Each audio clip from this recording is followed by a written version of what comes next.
Manstein's plan to rescue the Sixth Army, Operation Winter Storm, was developed in full consultation with FURA headquarters. It aimed to break through to the Sixth Army and establish a corridor to keep it supplied and reinforced, so that, according to Hitler's order, it could maintain its cornerstone position on the Volga. With regard to operations in 1943, Manstein, however, who knew that Sixth Army could not survive the winter there, instructed his headquarters to draw up a further plan in the event of Hitler seeing sense. This would include the subsequent breakout of Sixth Army in the event of a successful first phase and its physical reincorporation in Army Group Don. This second plan was given the name Operation Thunderclap. Winter Storm, as Zhukov had predicted, was originally planned as a two-pronged attack. One thrust would come from the area of Koltnikovo, well to the south, and around 160 kilometers, 100 mi from the Sixth Army. The other would start from the Chur front west of the Don, which was little more than 60 kilometers, 40 mi, from the edge of the Kessel, but the continuing attacks of Romanenko's 5th Tank Army against the German detachments along the river Chur ruled out that start line. This left only the LVII Panzer Corps around Koltnikovo, supported by the rest of Hoth's very mixed 4th Panzer Army, to relieve Paulus's trapped divisions. The LVII Panzer Corps, commanded by General Friedrich Kirchner, had been weak at first. It consisted of 2 Romanian cavalry divisions and the 23rd Panzer Division, which mustered no more than 30 serviceable tanks. The 6th Panzer Division, arriving from France, was a vastly more powerful formation, but its members hardly received an encouraging impression. The Austrian divisional commander, General Erhard Raus, was summoned to Manstein's royal carriage in Kharkov station on 24 November, where the field marshal briefed him. He described the situation in very somber terms, recorded Raus. 3 days later, when the first trainload of Raus's division steamed into Koltnikovo station to unload, his troops were greeted by a hail of shells from Soviet batteries. As quick as lightning, the Panzer Grenadiers jumped from their wagons, but already the enemy was attacking the station with their battle cries of "Ura!" By 18 December, the German army had pushed to within 48 km, 30 mi of 6th Army's positions.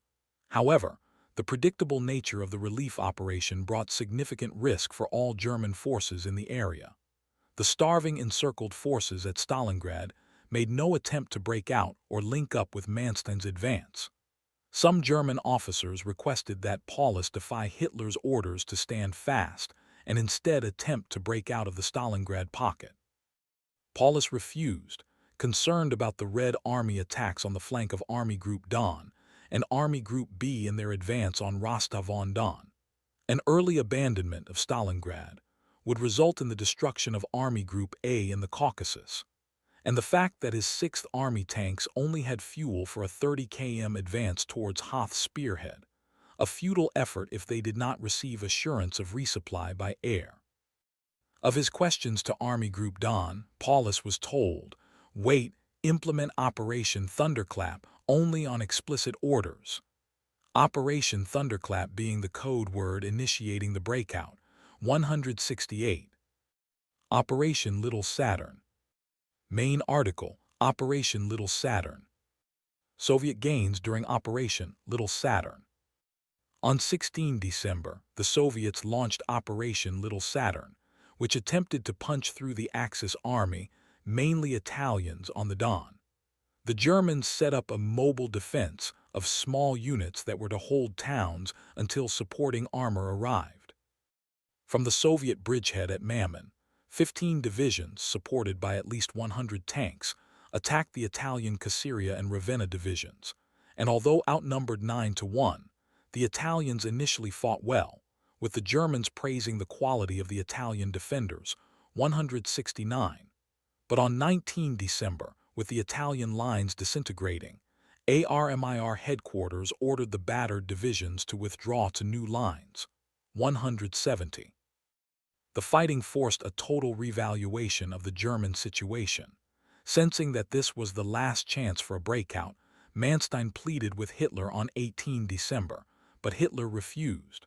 Paulus himself also doubted the feasibility of such a breakout. The attempt to break through to Stalingrad was abandoned, and Army Group A was ordered to pull back from the Caucasus. The Sixth Army now was beyond all hope of German relief. While a motorized breakout might have been possible in the first few weeks, the Sixth Army now had insufficient fuel, and the German soldiers would have faced great difficulty breaking through the Soviet lines on foot in harsh winter conditions. But in its defensive position on the Volga, the Sixth Army continued to tie down a significant number of Soviet armies, 171. On 23 December, the attempt to relieve Stalingrad was abandoned, and Manstein's forces switched over to the defensive to deal with new Soviet offensives, 172, as Zhukov states. The military and political leadership of Nazi Germany sought not to relieve them, but to get them to fight on for as long possible so as to tie up the Soviet forces. The aim was to win as much time as possible to withdraw forces from the Caucasus Army Group A, and to rush troops from other fronts to form a new front that would be able in some measure to check our counteroffensive. 173. Soviet victory. Main article, Operation Colts. The Red Army High Command sent 3 envoys while, simultaneously, aircraft and loudspeakers announced the terms of capitulation on 7 January 1943. The letter was signed by Colonel General of Artillery Voronov and the Commander-in-Chief of the Don Front, Lieutenant General Rokossovsky. A low-level Soviet envoy party, comprising Major Alexander Smyslov, Captain Nikolai Dyatlenko, and a trumpeter, carried generous surrender terms to Paulus. If he surrendered within 24 hours, he would receive a guarantee of safety for all prisoners, medical care for the sick and wounded, prisoners being allowed to keep their personal belongings, normal food rations, and repatriation to any country they wished after the war. Rokossovsky's letter also stressed that Paulus' men were in an untenable situation. Paulus requested permission to surrender, but Hitler rejected Paulus' request out of hand. Accordingly, Paulus did not respond. 174-175, the German High Command informed Paulus, "Every day that the army holds out longer helps the whole front and draws away the Russian divisions from it." 176. Commander-in-Chief of the Don Front General Konstantin Rokossovsky. The operation launched on 10 January 1943 with what was the single largest bombardment of the war at that point, with nearly 7,000 field guns, launchers and mortars firing against German positions. 177. The operation was likely the largest-scale economy of force offensive conducted in military history. 178. The Germans retreated from the suburbs of Stalingrad to the city. The loss of the 2 airfields, Pitomnik on 16 January 1943 and Gumrak on the night of 21-22 January 179, meant an end to air supplies and the evacuation of the wounded. 180. The third and last serviceable runway was at the Stalingradskaya Flight School, which had its last landings and takeoffs on 23 January 181. After 23 January, there were no more reported landings. Just intermittent airdrops of ammunition and food until the end. 182. Despite the horrendous situation that German forces faced, both starving and running out of ammunition, they continued to resist, with transcripts showing that despite many German soldiers yelling "Hitler kaputt" to avoid being shot while surrendering, the level of armed resistance remained extraordinarily high till the end of the battle. 183 in particular, the so-called High Ys, Soviet citizens fighting for the Germans, had no illusions about their fate if captured. Bloody urban warfare began again in Stalingrad, but this time it was the Germans who were pushed back to the banks of the Volga. The Germans adopted a simple defense of fixing wire nets over all windows to protect themselves from grenades. The Soviets responded by fixing fish hooks to the grenades so they stuck to the nets when thrown. On 22 January, Rokossovsky once again offered Paulus a chance to surrender. Paulus requested that he be granted permission to accept the terms. He told Hitler that he was no longer able to command his men, who were without ammunition or food. 184. Hitler rejected it on a point of honor. He telegraphed the Sixth Army later that day, claiming that it had made a historic contribution to the greatest struggle in German history, and that it should stand fast to the last soldier and the last bullet. Hitler told Goebbels that the plight of the Sixth Army was a heroic drama of German history. 185. On 24 January, in his radio report to Hitler, Paulus reported 18,000 wounded without the slightest aid of bandages and medicines. 186. On 26 January 1943, the German forces inside Stalingrad were split into two pockets north and south of Mamiev-Kurgan. The northern pocket, consisting of the VIIth Corps, under General Walter Heitz, and the X-th Corps, was now cut off from telephone communication with Paulus in the southern pocket. Now each part of the cauldron came personally under Hitler. 187. On 28 January, the cauldron was split into three parts. The northern cauldron consisted of the X-th Corps, the central with the VIIth and List Corps, and the southern with the ZIVTH Panzer Corps and IVTH Corps, without units. The sick and wounded reached 40,000 to 50,000. 188. Friedrich Paulus left, with his Chief of Staff Arthur Schmidt Center and his aide, Wilhelm Adam Wright, after their surrender, January 1943.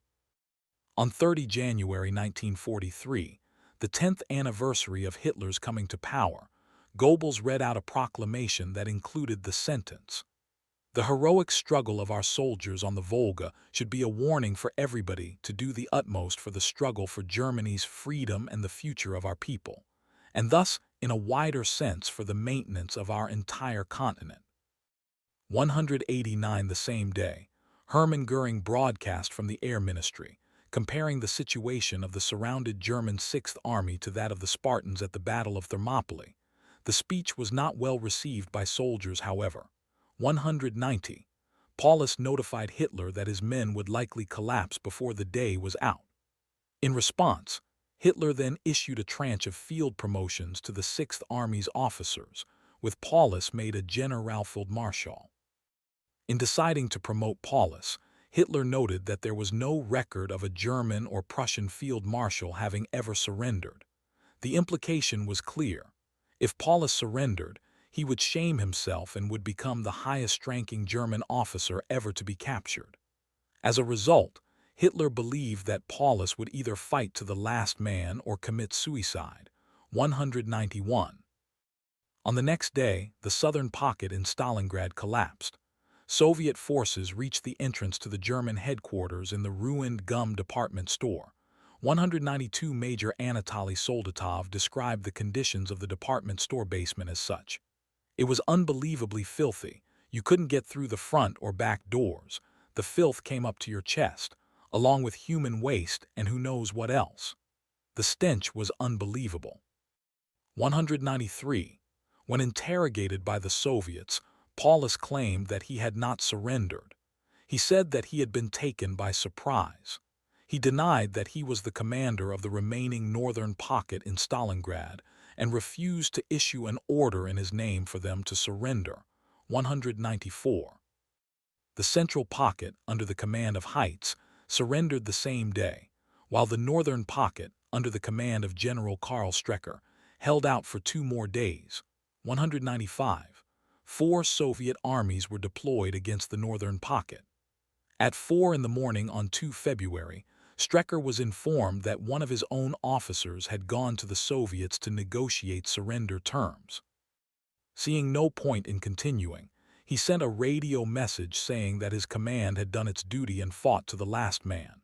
When Strecker finally surrendered, he and his chief of staff, Helmuth Grosskreutz, drafted the final signal sent from Stalingrad, purposely omitting the customary exclamation to Hitler, replacing it with "Long live Germany." 196. Around 91,000 exhausted, ill, wounded, and starving prisoners were taken. The prisoners included 22 generals. Hitler was furious and confided that Paulus could have freed himself from all sorrow and ascended into eternity and national immortality, but he prefers to go to Moscow. 197. Tactics and battle conditions. German military doctrine was based on the principle of combined arms teams and close cooperation between tanks, infantry, engineers, artillery, and ground attack aircraft. To negate the German usage of tanks and artillery in the ruins of the city, Soviet commander Chuikov introduced a tactic he described as hugging the enemy, keeping Soviet frontline positions as close as possible to those of the Germans, so German artillery and aircraft could not attack without risking friendly fire. 198-199. After mid-September, to reduce casualties, he ceased launching organized daylight counterattacks, instead emphasizing small unit tactics in which infantry moved through the city's sewers to strike into the rear of attacking German units. 200. The Soviets preferred night attacks, which disrupted German morale by depriving them of sleep. Soviet reconnaissance patrols were used to find German positions and take prisoners for interrogation, enabling them to anticipate attacks. When Soviet troops detected a coming attack, they launched their own counterattacks at dawn before German air support could arrive. Soviet troops blunted the German attacks themselves through ambushes that separated tanks from their supporting infantry, as well as the employment of booby traps and mines. These tactical innovations became widespread. 201. The Soviets used the great amount of destruction to their advantage by adding man-made defenses such as barbed wire, minefields, trenches, and bunkers to the rubble, while large factories even housed tanks and large-caliber guns within. 33. Red Army soldiers enjoyed inventing gadgets to kill Germans. New booby traps were dreamed up, each seemingly more ingenious and unpredictable in its results than the last. 202. The battle saw all types of mount combat techniques at the time. 121. The forces involved in the battle were composed of well-trained, and in some cases, very experienced troops. 203. With the German Sixth Army highly regarded, as it is noted that Stalingrad was fought and lost by the finest collection of divisions in an army that had not known strategic defeat for a quarter of a century, in reference to German forces. 204. Stalingrad was the supreme example of total war. 205, described as approaching Clausewitz's theoretical description of absolute. The Soviets persisted against German forces by using all available means, with the commitment being reflected in their planning, orders, and actions. Stalin's commitment to Stalingrad became total, using every available resource to hold it, and ordering the city be held at all costs.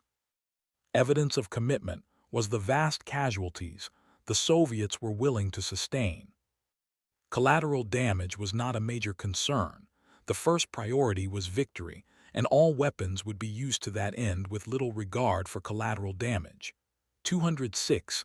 This is also reflected by a common saying among the Soviet defenders, who often exclaimed that, for us, there is no land beyond the Volga. 207. Total war was reflected by Axis forces, as they attacked without concern and committed to a bombing campaign which utterly destroyed the city and killed thousands of civilians, and Hitler would not allow for German forces to retreat, even with the threat of encirclement. 84. On 14 October, Hitler suspended all operations along the entire Eastern Front except for Stalingrad, and continued pushing even harder for Army Group B to capture the city, showing his willingness to capture it at any cost. 208. Soviets defend a position. An important weapon was the flamethrower, which was effectively terrifying in its use of clearing sewer tunnels, cellars, and inaccessible hiding places. 202. Operators were immediately targeted as soon as they were spotted. 202. The Katyusha rocket launcher, known to the Germans as Stalin's organ, was used with devastating effect. 209. In hand-to-hand fighting, Spades were used as axes.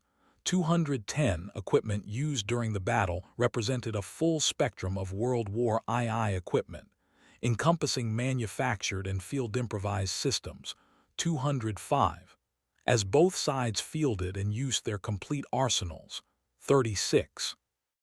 The battle consumed a tremendous amount of ammunition and resources.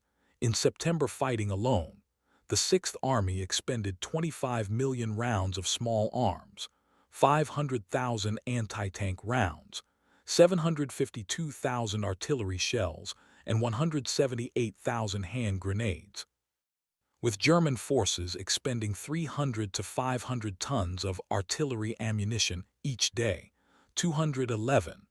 The Red Army fired more ammunition in this battle than any other operation of the war. 212. The Soviet urban warfare tactics relied on 20 to 50-man assault groups, armed with machine guns, grenades, and satchel charges, with buildings fortified as strongpoints with clear fields of fire. Strongpoints were defended by guns or tanks on the ground floor, while machine gunners and artillery observers operated from the upper floors. Assault groups used sewers or broke through walls into adjoining buildings to maintain concealment while moving into the rear of German attacks. Soviet tactical innovations were a combination of intelligence, discipline, and determination, enabling the Soviet defenders to keep fighting when the Germans had achieved victory by all conventional measures. 201.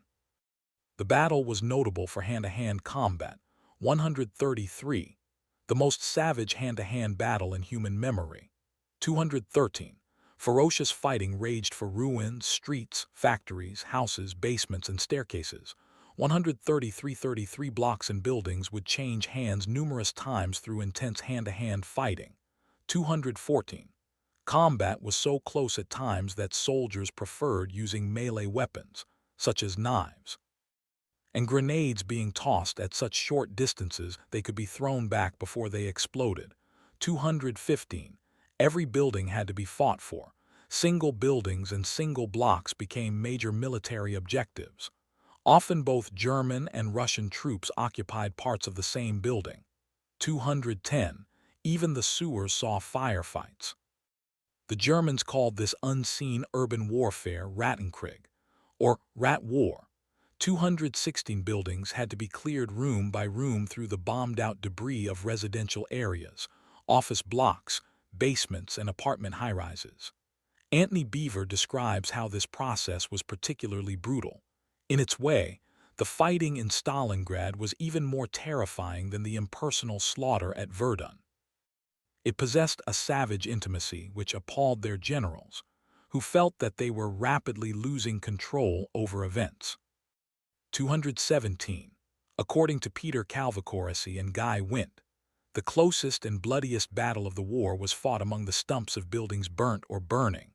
218 buildings saw floor-by-floor close combat, with the Germans and Soviets on alternate levels, firing at each other through holes in the floors. 219 fighting on and around Mamiev Kurgan, a prominent hill above the city, was particularly merciless. Indeed, the position changed hands many times. 220-221. A notable building brutally fought for was Gerhardt's Mill, still kept as a memorial. It was eventually cleared by the 39th Guards Regiment in close-quarters combat. 222. Another example was on 14 September. The main railway station changed hands 5 times, and over the course of the next 3 days, another 13 times. 219. The brutality was shown by the military casualties taken by units. 223. The 13th Guards Rifle Division suffered 30% casualties in the first 24 hours, with only 320 men out of 10,000 remaining at the battle's conclusion. 222. With buildings and floors changing hands dozens of times and taking up days to win. Platoons and companies took up to 90% and even 100% casualties to win a building or floor within it. 33. Chuikov estimated that about 3,000 Germans had been killed during the fighting for the tractor factory on 14 October alone. 224. German soldiers positioning themselves for urban warfare, colorized. The Germans used aircraft, tanks, and heavy artillery to clear the city with varying success. Towards the end of August, the gigantic railroad gun nicknamed Dora was brought in, being withdrawn soon after due to Soviet threats to the gun. 225. Germans would shell Soviet reinforcements coming across the Volga without pause, with the Soviets firing back. 226. Despite the notion of the vulnerability of tanks in urban settings, tank warfare was important, and the basis of every Soviet position was anti-tank warfare. With significant efforts made to resist German tank assaults, 227, the Luftwaffe conducted 100,000 sorties and dropped 100,000 tons of bombs on the city and river crossings. 228. The battle epitomized the use of snipers in urban warfare. 229 snipers on both sides used the ruins to inflict casualties, with Soviet command heavily emphasizing sniper tactics to wear down the Germans. The most famous Soviet sniper was Vasily Zaitsev, who became a propaganda hero. 201, credited with 225 kills. Targets were often soldiers bringing up food or water to forward positions. Artillery spotters were an especially prized target for snipers. 230. The ferocious and intense fighting was not only within the city itself. Most brutal fighting that consumed both forces occurred outside and west of the city, in the snow-covered steppes. 38. The battle turned from the mobile warfare during the German push towards the city into positional warfare. 231. With trench warfare becoming common inside and outside the city, as both sides entrenched themselves and built up positions. With trenches being turned into strongpoints and brutally fought for. 230 to 230, 118 234. Soviet Marines landing on the west bank of the Volga River. A historical debate concerns the degree of terror in the Red Army.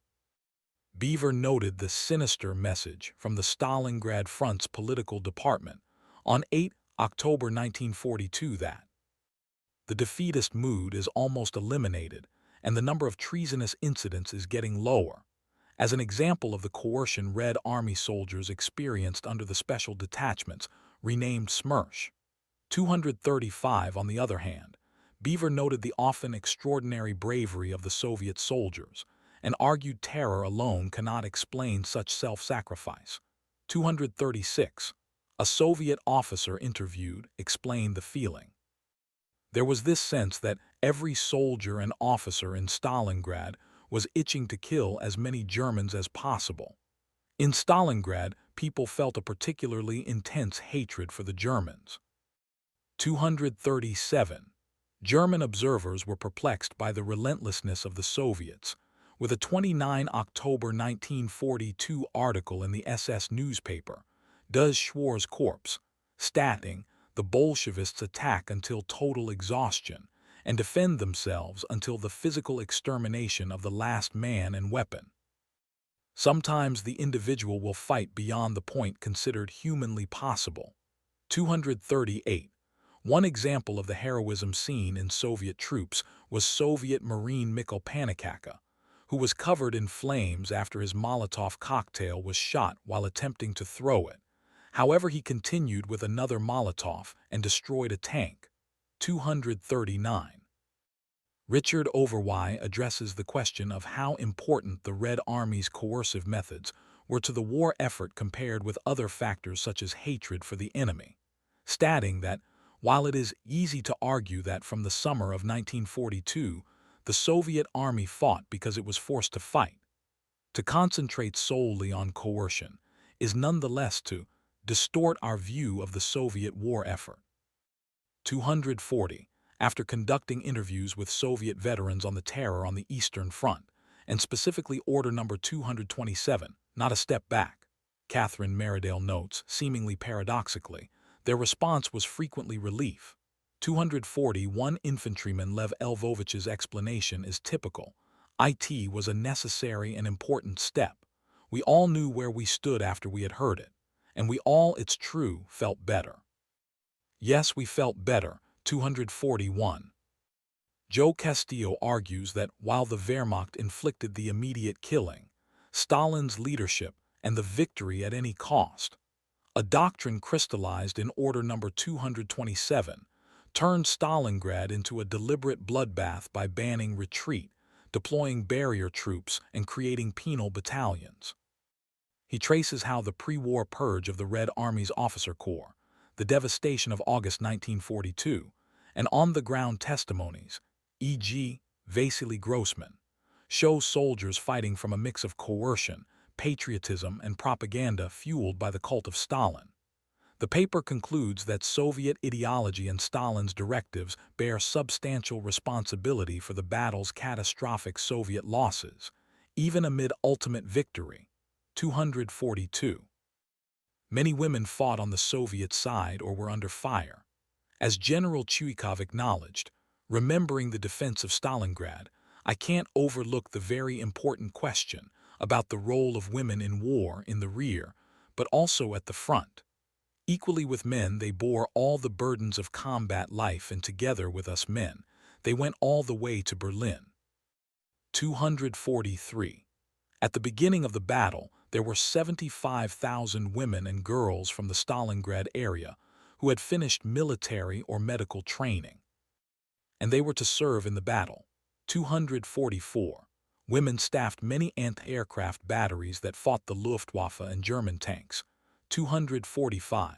Soviet nurses not only treated wounded personnel under fire, but were involved in the dangerous work of bringing wounded soldiers back to hospitals under fire. 246.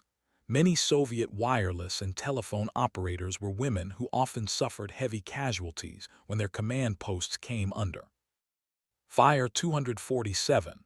Though women were not usually trained as infantry, many Soviet women fought as machine gunners, mortar operators, scouts. 248, and as snipers. 249. 3 air regiments at Stalingrad were entirely female. 248.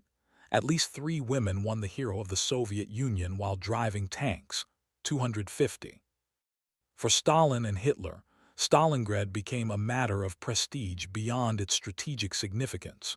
251. A book analyzing urban warfare remarked that, among the cases collected here, the most extreme example of politics and sentiment investing a city with importance is that of Stalingrad.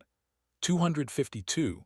Another paper notes, the battle between German and Soviet forces at Stalingrad was representative of the battle of wills between Hitler and Stalin. 253. The strain on military commanders was immense. Paulus developed an uncontrollable tic in his eye, which eventually affected the left side of his face, while Chuikov experienced an outbreak of eczema that required him to have his hands completely bandaged. Troops on both sides faced the constant strain of close-range combat. 131. The Soviets used psychological warfare tactics to intimidate and demoralize. On loudspeakers throughout the ruined city, it was continuously announced that every 7 seconds a German soldier dies in Russia. Stalingrad. Grave. 254-255. The sound was interspersed with the monotonous sound of a ticking clock and an orchestral melody dubbed the Tango of Death. 255. Medical and food conditions. The conditions of both armies were atrocious. Disease ran rampant, with many deaths due to dysentery, typhus, diphtheria, tuberculosis, and jaundice, causing medical staff to fear a possible epidemic. 256 rats and mice were plentiful, serving as one reason Germans could not counterattack in time, due to mice having chewed their tank wiring. 256. Lice were heavily prevalent, and plagues of flies would gather around kitchens, adding to the possibility of wound infections.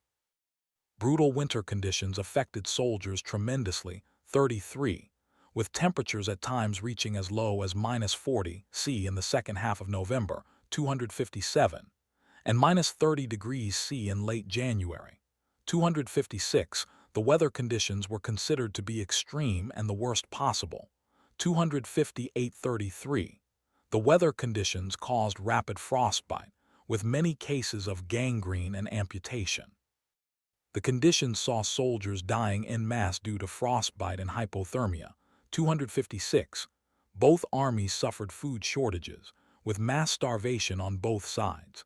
Stress, tiredness, and the cold upset the metabolism of soldiers, receiving a reduced amount of calories from food. 256 German forces eventually ran out of medical supplies such as ether, antiseptics, and bandages. Surgery had to be done without anesthesia. 256. Biologist Kenneth Alibeck suggested the Red Army used tularemia as a biological weapon during the battle, though this is thought to have resulted from natural causes. 259 casualties. German corpses after the battle. The Axis suffered 800, 0001, 500, 000 casualties killed, wounded, or captured among all branches of the German armed forces and their allies. 280, 2,606 in the 6th Army from 21 August to the end of the battle.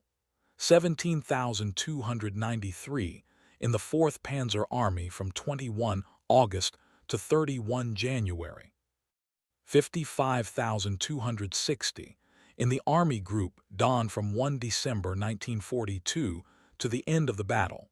12,727 killed, 37,627 wounded, and 4,906 missing. 149,260. Walsh estimates the losses to 6th Army and 4th Panzer Division were over 300, 261, while Louis A. Di Marco estimated the Germans suffered 400,000 total casualties during the battle. 13 Soviet officials recovered 250,000 German and Romanian corpses in and around Stalingrad. 262. According to Peter H. Wilson, German forces suffered 800,000 casualties, including the Romanians. 263. According to the multi-volume, The Great Patriotic War 1941-1945, Germany and its allies suffered up to 1.5 million casualties for the entire battle in the Don, Volga, and Stalingrad areas. 264. The figure of 1.5 million total Axis casualties was also stated by Jeffrey Jukes in 1968. 265. This has been cited as an overestimate, however. 41. According to G. Matishov et al., Germany and its allies suffered more than 880,000 casualties from November 1942 to early February 1943 between Stalingrad and the Great Bend of the Don. 266. According to Frieser et al., 109,000 Romanians casualties from November 1942 to December 1942 included 70,000 captured or missing. 114,000 Italians and 105,000 Hungarians were killed, wounded, or captured from December 1942 to February 1943. 14. According to Stephen Walsh, Romanian casualties were 158,854, 114,520 Italians, 84,830 killed, missing, and 29,690 wounded, and 143,000 Hungarian, 80,000 killed, missing, and 63,000 wounded. 267, with total losses of Germany's allies at 494,374. Losses among Soviet POW turncoats Hiwis range between 19,352, 16. 235,000 German and Allied troops in total, from all units, including Manstein's ill-fated relief force, were captured during the battle. 19. It is estimated that over 1 million soldiers and civilians combined were killed during the battle. 268, 269, 270, 40, 42. Historian William Craig, while researching for his book, stressed the incredible death toll of the battle, stating that most appalling was the growing realization, formed by statistics I uncovered, that the battle was the greatest military bloodbath in recorded history. Well over 1 million men and women died because of Stalingrad, a number far surpassing the previous records of dead at the First Battle of the Somme and Verdun in 1916. 268. Historian Edwin P. Hoyt states that, in less than 7 months the Stalingrad dead numbered over 3 million. 269. Historian Jochen Helbeck described the lethality of the battle as such. The Battle of Stalingrad, the most ferocious and lethal battle in human history, ended on February 2. With an estimated death toll in excess of 1 million, the bloodletting at Stalingrad far exceeded that of Verdun, one of the costliest battles of World War I. 40. According to military historian Louis A. Di Marco, in terms of raw casualty numbers, the battle for Stalingrad was the single most brutal battle in history. 271. Military historian Victor Davis Hanson affirmed that the costliest land battle in history took place at Stalingrad, 272, and that the fighting inside a besieged Stalingrad proved to be the most costly single battle of World War II. At least 1.5 million Russians and Germans died over the months of contesting the city's rubble, comparably only to the World War I German attack on the fortress complex at Verdun. British historian Andrew Roberts stated that superlatives are unavoidable when describing the Battle of Stalingrad. It was the struggle of Gog and Magog, the merciless clash where the rules of war were discarded. Around 1.1 million died in the battle on both sides. 274.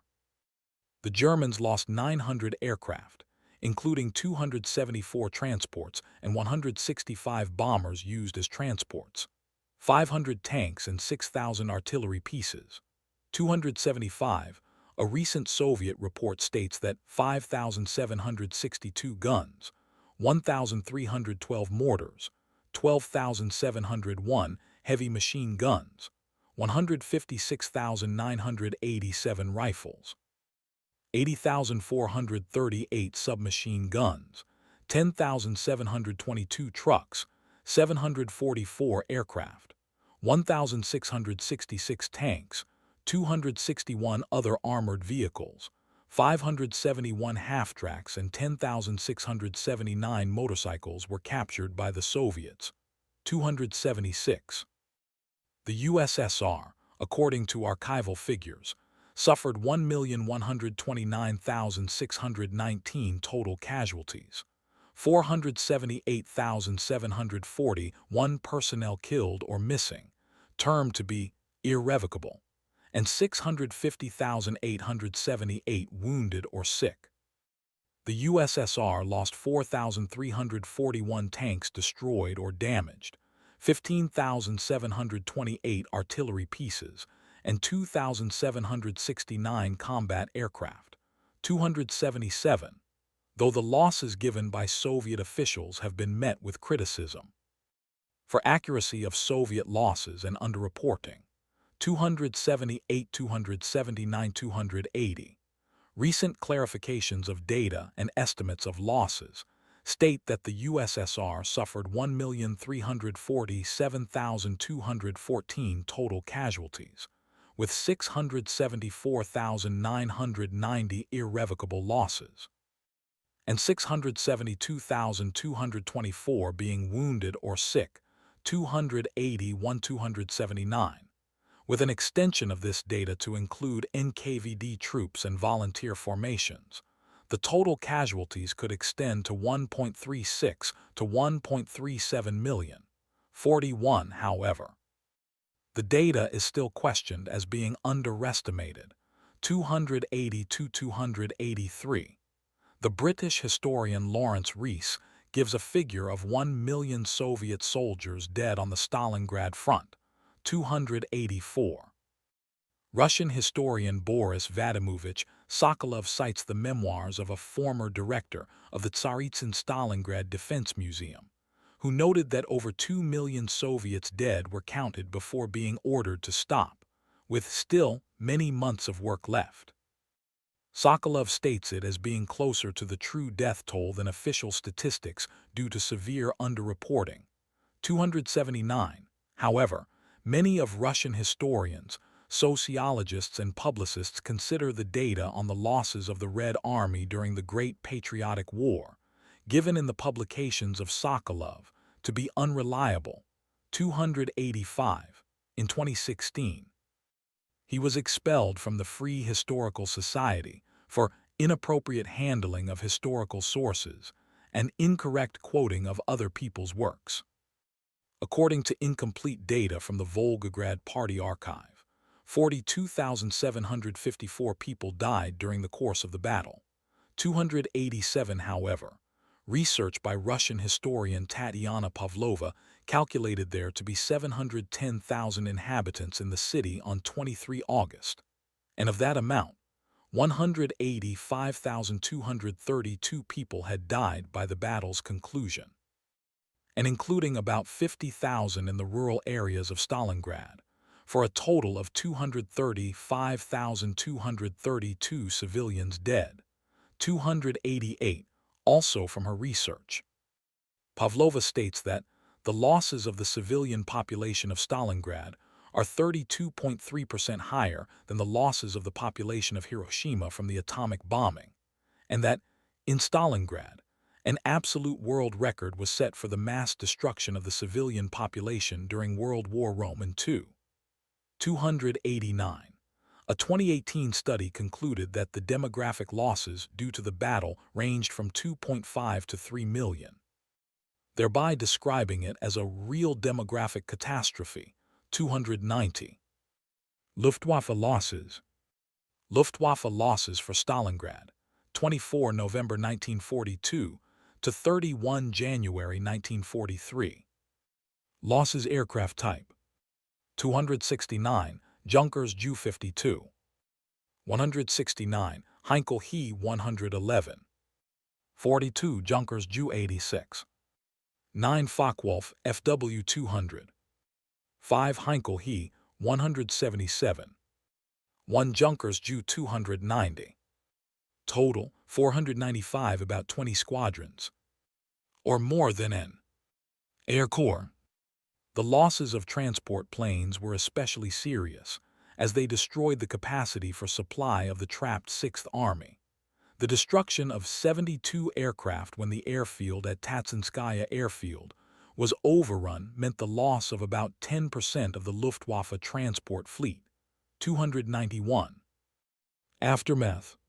For further information regarding the battle's effects, particularly on civilians, see Battle of Stalingrad's impacts on civilians. The aftermath of the Battle of Stalingrad. A Soviet soldier marches a German soldier into captivity. Generalfeldmarschall Paulus meets with Generaloberst Walter Heitz, then the two highest-ranking German officers captured by the Allies, 4 February 1943. The German public was not officially told of the impending disaster until the end of January 1943, though positive media reports had stopped in the weeks before the announcement. 292. Stalingrad marked the first time that the Nazi government publicly acknowledged a failure in its war effort. On 31 January, regular programs on German state radio were replaced by a broadcast of the somber Adagio movement from Anton Bruckner's 7th Symphony, followed by the announcement of the defeat at Stalingrad. 292. On 18 February, Minister of Propaganda Joseph Goebbels gave the famous Sportpalast speech in Berlin, encouraging the Germans to accept a total war that would claim all resources and efforts from the entire population. Based on Soviet records, over 11,000 German soldiers continued to resist in isolated groups within the city for the next month. Some have presumed that they were motivated by a belief that fighting on was better than a slow death in Soviet captivity. Historian Omer Bartov claims they were motivated by belief in Hitler and National Socialism. He studied 11,237 letters sent by soldiers inside of Stalingrad between 20 December 1942 and 16 January 1943 to their families in Germany. Generally, the letters expressed belief in Germany's ultimate victory and the soldiers' willingness to fight and die at Stalingrad to achieve that victory.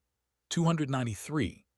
Bartov reported that a great many of the soldiers were well aware that they would not be able to escape from Stalingrad, but in their letters to their families stated that they were proud to sacrifice themselves for the Fuhrer.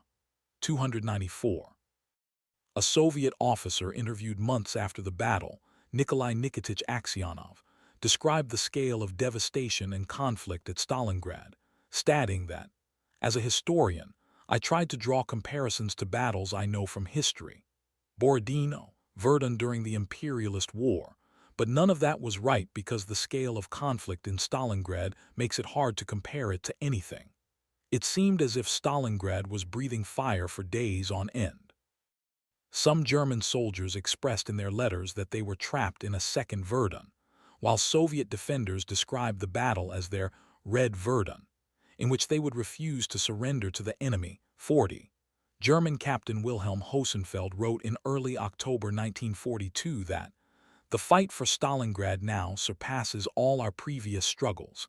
It has rightly been compared to Verdun. We must hope that the outcome is different. For I believe that the city holds a similar power for the Bolsheviks as Verdun did for the French in the First World War. It has become a symbol. This is a decisive moment. The French would say, whoever holds Verdun will win the war. The Führer has spoken in similar fashion of Stalingrad, and the city still has not fallen to us." 296. In October 1942, a Soviet war correspondent remarked that a city of peace has become a city of war. The laws of warfare have placed it on the front line at the epicenter of a battle that will shape the outcome of the entire war. After 60 days of fighting, the Germans now know what this means. Verdun, they scoff. This is no Verdun. This is something new in the history of warfare. This is Stalingrad. The world press commonly referred to it as the Verdun on the Volga during the battle. 298. The American historian David M. Glantz stated that Stalingrad was the most brutal clash of arms in the most terrible of 20th-century wars. 299. The French historian François Kersaudy stated that Stalingrad was unique in the Second World War in terms of duration, the number of soldiers killed, the relentlessness, the significance, and that it was terrifying on both sides. They both had to carry on fighting until the very end. The people present there would have preferred hell itself. 300. British historian Andrew Roberts stated that the Battle of Stalingrad is deservedly considered to be the most desperate in human history. The German Sixth Army was sucked into a house-by-house, street-by-street, factory-by-factory struggle, often even more attritional than the trench warfare of the Great War. 301. The battle is not only infamous for being a military bloodbath, but also for its disregard for civilians by both sides. When German forces reached the hospital for mentally handicapped children in the city, they promptly shot all the 10 to 14-year-old patients. 302. Soviet sniper Vasily Zaitsev took note of atrocities that took place during the battle, stating that, "Another time you see young girls, children hanging from trees in the park. It has tremendous impact." 303. A Soviet sergeant in the 389th Infantry Division noted that Russian women coming out of houses during the fighting for the Barakati workers' settlement to take shelter from German firing ended up being killed by Russian machine gun fire. 304. The bombing campaign and over 5 months of ferocious fighting had utterly destroyed 99% of the city, with the city being nothing more than a heap of rubble. 305-306. Of the population of well over 500,000 before the battle, a quick census revealed only 1,515 people remained following the battle's conclusion. 221, however. Beaver notes that a census revealed that 9,796 civilians were in the city at the battle's conclusion, including 994 children. 307. The remaining forces continued to resist, hiding in cellars and sewers, but by early March 1943, The last small and isolated pockets of resistance had surrendered. According to Soviet intelligence documents shown in the documentary, a remarkable NKVD report from March 1943 is available showing the tenacity of some of these German groups. The mopping up of counter-revolutionary elements in the city of Stalingrad proceeded.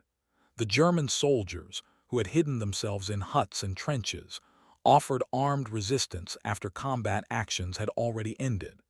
This armed resistance continued until 15 February and in a few areas until 20 February.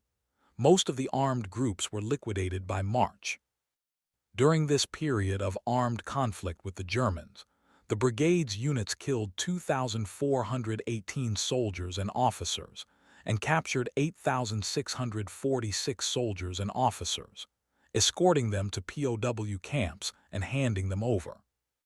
The operative report of the Don Front Staff issued on 5 February 1943, 22:00 said, "The 64th Army was putting itself in order, being in previously occupied regions.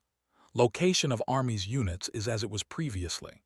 In the region of location of the 38th Motorized Rifle Brigade in a basement 18 armed SS men sick were found, who refused to surrender. The Germans found were destroyed, 308. The condition of the troops that surrendered was pitiful. British war correspondent Alexander Worth described the following scene in his Russia at War book, based on a first-hand account of his visit to Stalingrad on 3-5 February 1943. "We went into the yard of the large burnt-out building of the Red Army House, and here one realized particularly clearly what the last days of Stalingrad had been to so many of the Germans.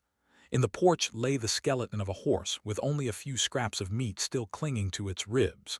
Then we came into the yard. Here lay more sick horses' skeletons, and to the right there was an enormous horrible cesspool, fortunately frozen solid. And then, suddenly, at the far end of the yard I caught sight of a human figure. He had been crouching over another cesspool, and now, noticing us, he was hastily pulling up his pants. And then he slunk away into the door of the basement. But as he passed I caught a glimpse of the wretch's face with its mixture of suffering and idiot-like incomprehension. For a moment I wished that the whole of Germany were there to see it. The man was probably already dying. In that basement, there were still 200 Germans dying of hunger and frostbite. We haven't had time to deal with them yet," one of the Russians said. "They'll be taken away tomorrow, I suppose." And at the far end of the yard, besides the other cesspool, behind a low stone wall, the yellow corpses of skinny Germans were piled up, men who had died in that basement, about a dozen wax-like dummies. We did not go into the basement itself. What was the use? There was nothing we could do for them. 309. Most of the nearly 91,000 German prisoners captured in Stalingrad perished. 310. Weakened by disease, starvation, and lack of medical care during the encirclement, they were sent on forced marches to prisoner camps and later to labor camps all over the Soviet Union. Some 35,000 were eventually sent on transports, of which 17,000 did not survive. Most died of wounds, disease, particularly typhus, cold, overwork, mistreatment, and malnutrition. Some were kept in the city to help rebuild it. A handful of senior officers were taken to Moscow and used for propaganda purposes, and some of them joined the National Committee for a Free Germany. Some, including Paulus, signed anti-Hitler statements that were broadcast to German troops. Paulus testified for the prosecution during the Nuremberg trials and assured families in Germany that those soldiers taken prisoner at Stalingrad were safe. 311. He remained in the Soviet Union until 1952, then moved to Dresden in East Germany, where he spent the remainder of his days defending his actions at Stalingrad, and was quoted as saying that communism was the best hope for post-war Europe. 312. General Walther von Seydlitz-Gersbach offered to raise an anti-Hitler army from the Stalingrad survivors, but the Soviets did not accept the offer. It was not until 1955 that the last of the 5 0,006,000 survivors were repatriated to West Germany after a plea to the Politburo by Konrad Adenauer.